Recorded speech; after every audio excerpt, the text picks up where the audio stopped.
Welcome back to the Great Conversation. We are going to talk about the poets today. Yes. It's been a great week of studying back through what we already read through. Yes. And I know that seems kind of like maybe backwards. We read through these poets of old. Yep.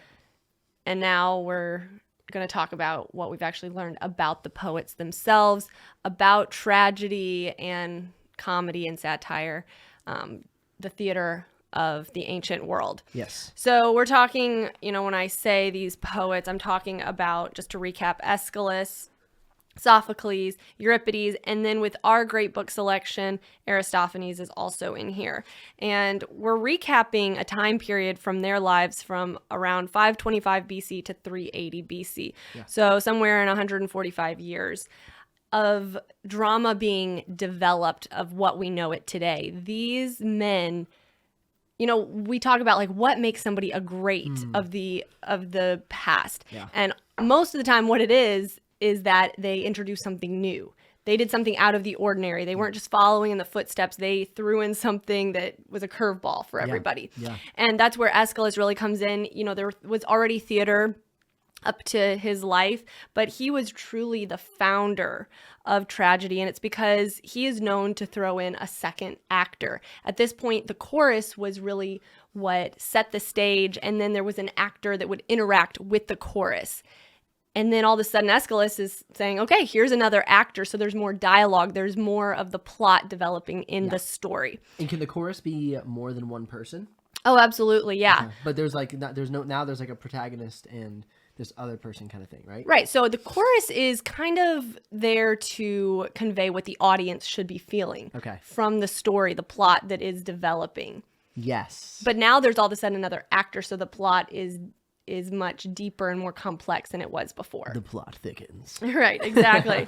And so, this drama, these writers were taking their ideas from these epics, these archaic epics. So a lot of these stories that we've read about have to do with what we know as the Iliad and the Odyssey. Exactly. And so that's what I love about it is all of a sudden I'm reading these poets and what they've kind of stemmed off of this archaic epic. Yep. And it's like all of a sudden in my mind, the Iliad and the Odyssey are nonfiction. They actually happened in my head. And these poets have taken it and made fiction out of them. Yes. Even though it probably, most of it is all fiction. Yeah, like we said when we originally were reading the Iliad and the Odyssey, this is passing down verbally, and then the Iliad and the Odyssey were finally written down. Mm-hmm. It was it was not called wives' tales. Would it be wives' tales? They were oral traditions. Oral tradition, yeah. Yep. So I love really studying about the Greeks because there were all these Greek philosophers, and they were in search of knowledge and wisdom, logic, order. Yeah. Why are we here? What is the order of the universe that we live in and all of this cosmos?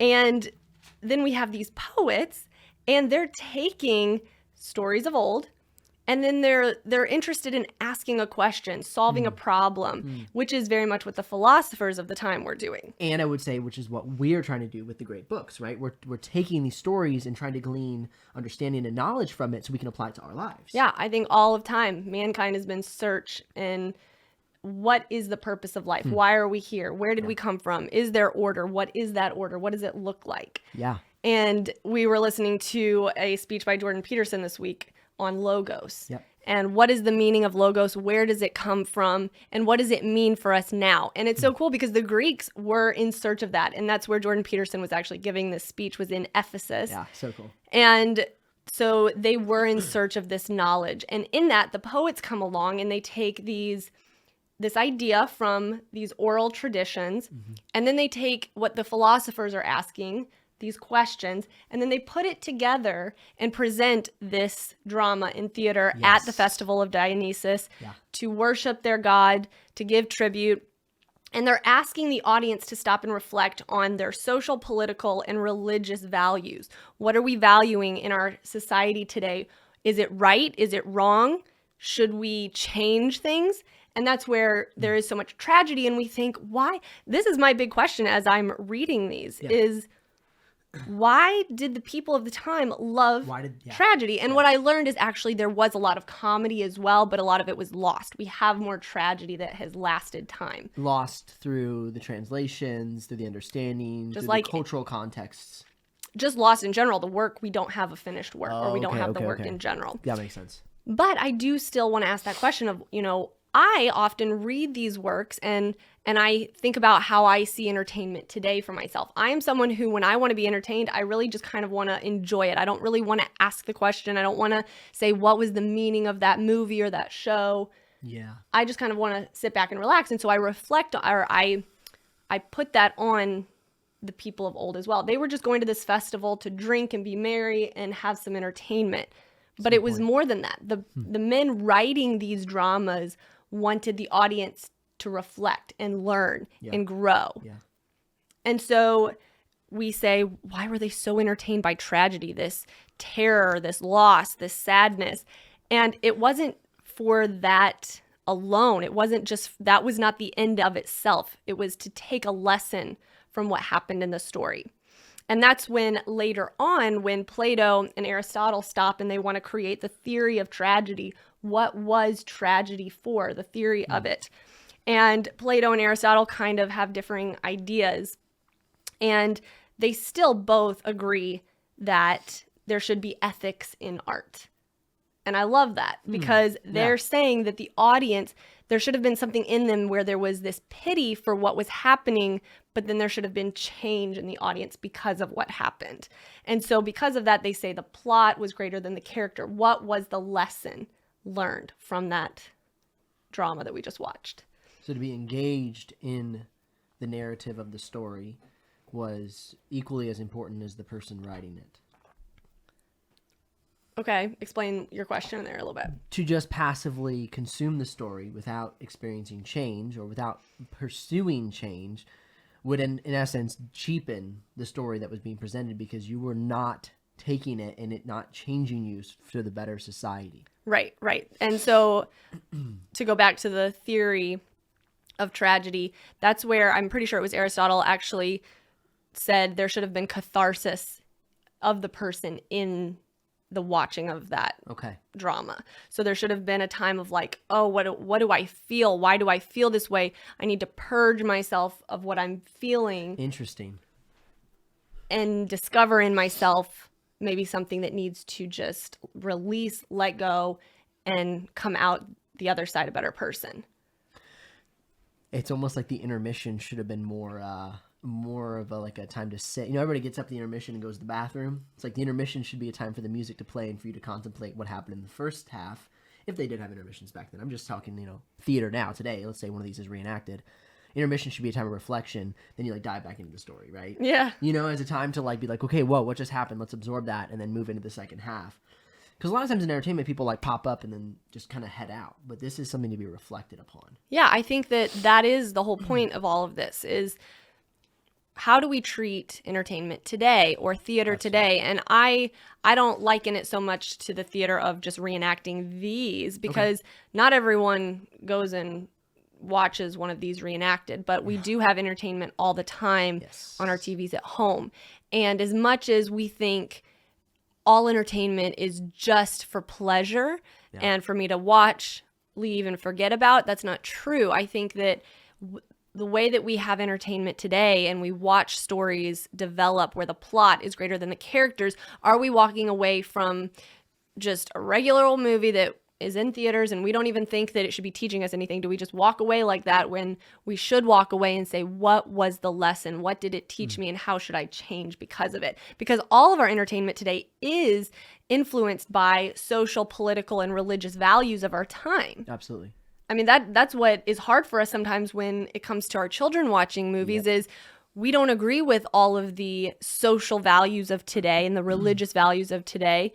And they are in our movies and they are in our shows and our children are going to watch them. And that is how they start learning their values. That's their worldview. Their worldview is based on what they know it to be true.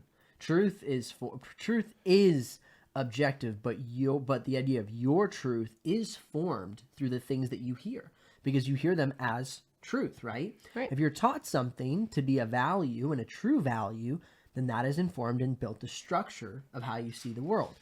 And so absolutely we should approach everything as the crux of our learning of truth. Yeah. Because whether it is the truth or it's just truth, as in like little truth versus big truth, how I kind of see it, you can easily obtain a little truth that is not foundational to a big truth.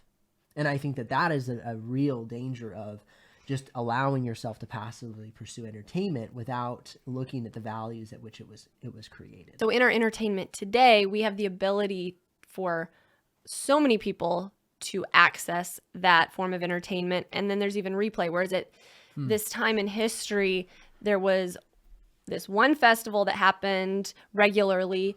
Only so many people could go, and they were probably the political leaders, the wealthy, the astute of the time. And this is where the writer, so Aeschylus, is going to present how he feels about the politics of the time, and it's going to come in front of all of these people that are influencing the politics of the time. Yeah. And Aeschylus, he was one of the few that actually presented historical ideas in his play. So 7 Against Thebes, for example. Yeah. It's going to be a little bit different than just using these epics of history. He's going to use more practical or more relevant ideas of the time. And so that's going to show his political stance on things. Yeah. And so I really like this because it showed his involvement and his care for what was happening in culture. And all 4 of these poets were political somewhat in how they presented their ideas. I actually love Aristophanes. He had quite an attack on Cleon at the time, a general, so it was very political. And so there was often, sometimes people in the crowds, there's recordings that they would become very disruptive. They didn't like what was being played out. Wow. Some of these poets were actually charged with, this was political and it was not right. You shouldn't have done this. Yeah. And they were acquitted. But I just think how today our producers of movies, it's the cancel culture. Like if you produce something that is not acceptable by political leaders or people that are very political in an influential way, who have power, you're going to be canceled. Yeah. And I love it this time, that you went before the courts and you were acquitted. That doesn't necessarily mean that on the streets you were liked or accepted. Absolutely. But what do we do in today's world where you present a new idea, you present something that's against culture, and you're just canceled? Like you just no longer have a voice. It's incredible because we often think that we're the greatest generation. It's just natural to think, oh, we've got the best technology, we've got the best ideas and thoughts and yada yada.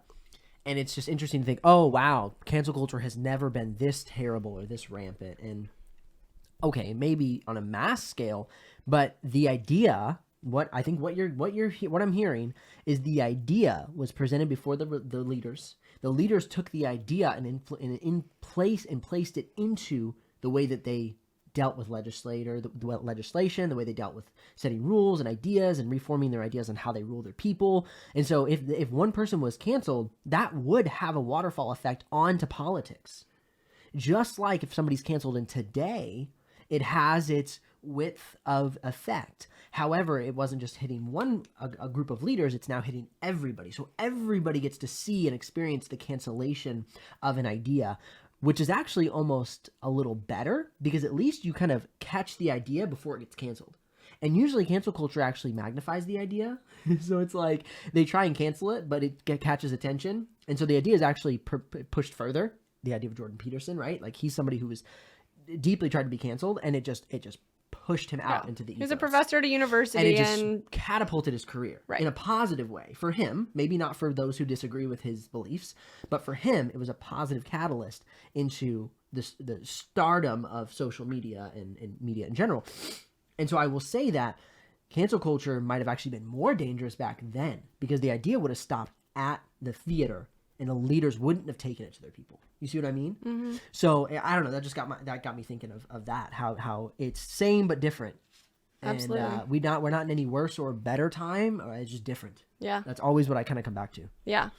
And so I want to think like, who are we today because of this person, because of Aeschylus, because of Sophocles, because of Euripides, Aristophanes. Obviously, theater is what it is. Entertainment of what we know it and what we call it today is what it is, because if we were still all the way back in 500 BC, we'd still just have a chorus and one actor. And I think about how complex stories have become. Oh, man. And they were a stepping stone. They were some of the first. They were the ones to say, let's try something new. And so who are we today?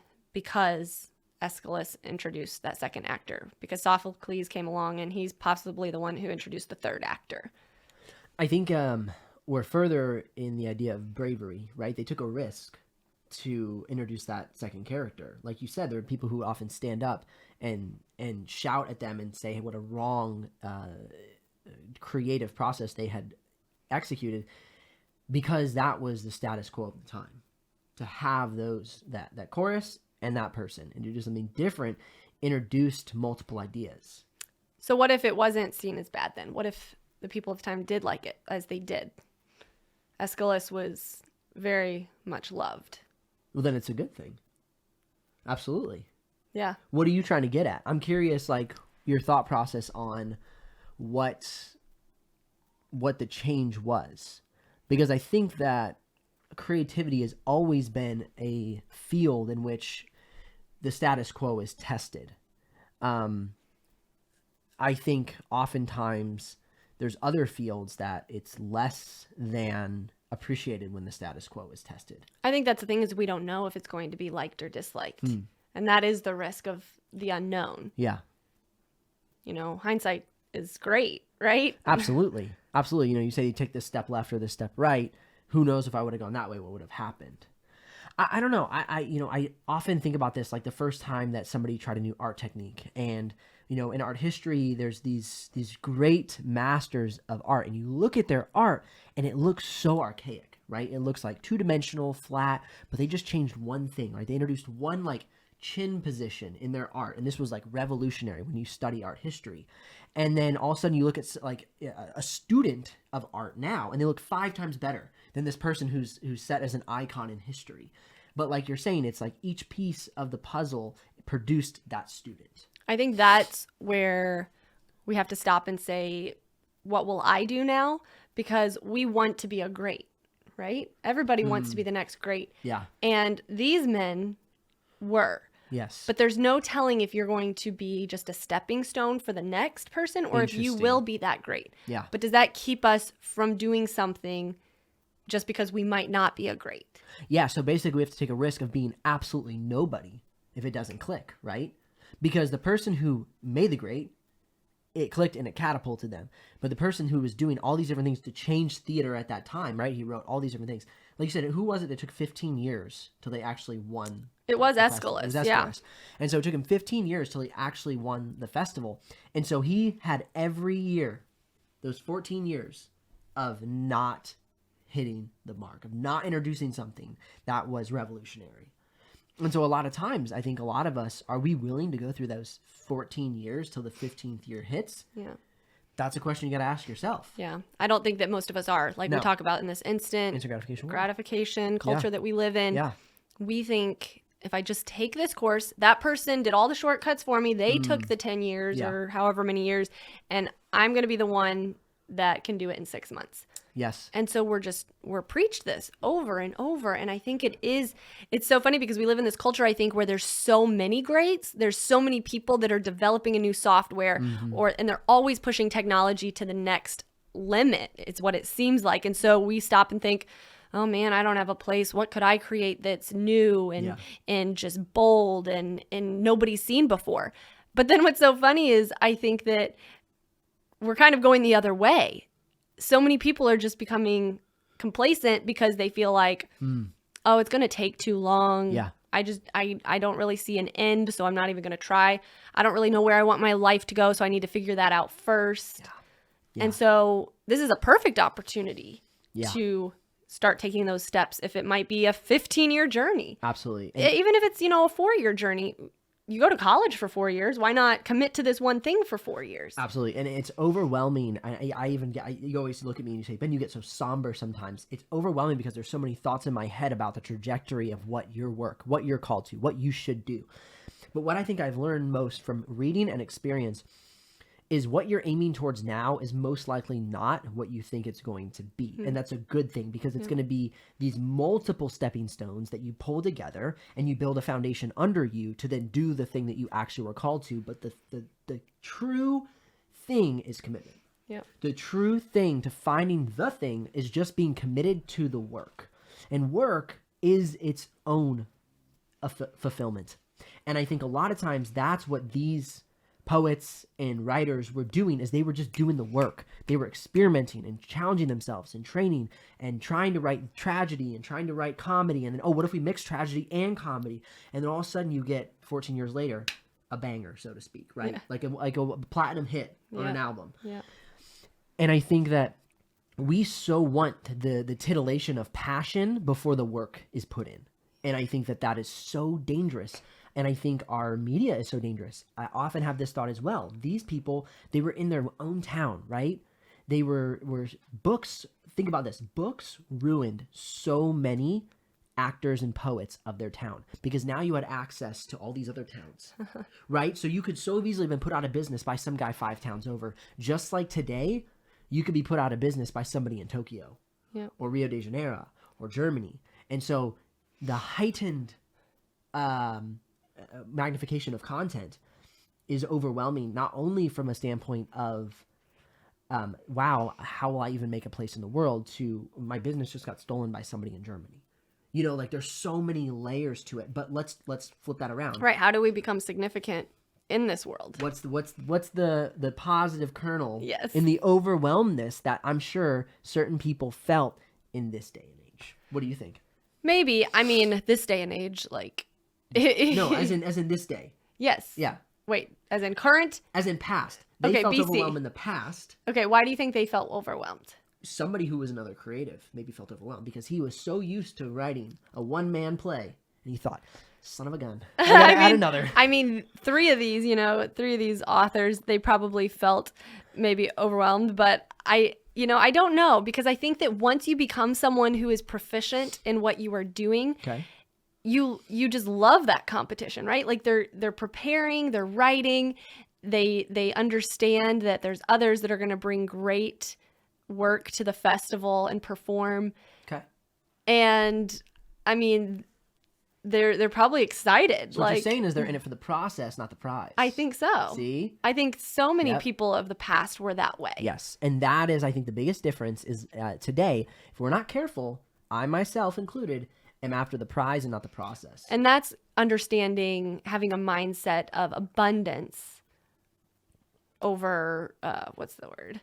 Oh, scarcity over abundance. Scarcity, yeah. So the idea that there is enough space for everyone. Yes. But I also think that you have to have a mindset of a craftsman, because the craftsman is somebody who is constantly improving himself. I don't think that having an abundant mindset makes you feel like you should just give up.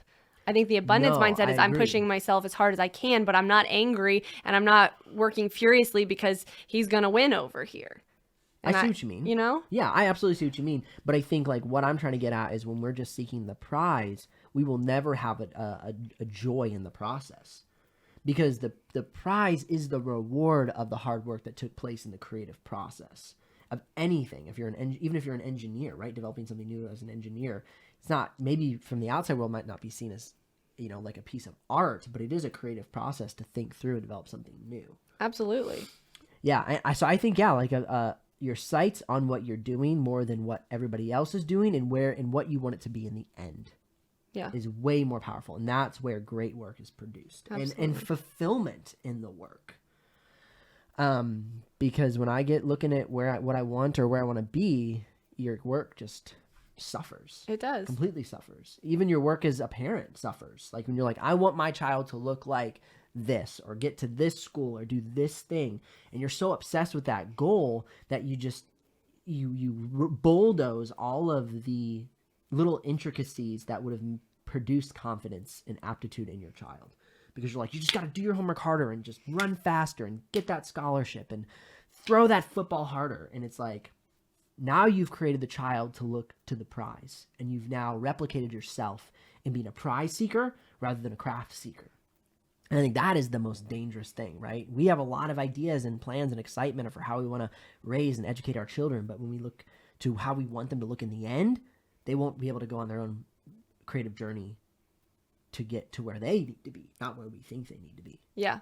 And I think this all comes in our culture today in America, I know, because talking to other people that are in the same boat that we're in, is the prize is so hard to not think about when you're just trying to provide for yourself. Yes. And in the culture that we live in, these men were the elite of the day. I mean, it was a Absolutely. privilege for them to be the wine bearers for, you know, a general or someone of political power. Yeah. And so they have status. And most of us today are working class. We are thinking about the end goal because that means that we can just keep going and eating and living and paying our bills. And this is where the whole idea of side hustle has come in, and it's such a hot word in our culture today, but it is, if you can get rid of all of the just hype out of it and get down to the brass tacks and be like, actually a side hustle is important because that's the only way that I can keep my eye on the process and not the end goal, because it's not what's providing my income right now. Yeah. And this is where it's so important in your free time to find that passion on the side or something that you say, this could give me financial freedom in the future. Yes.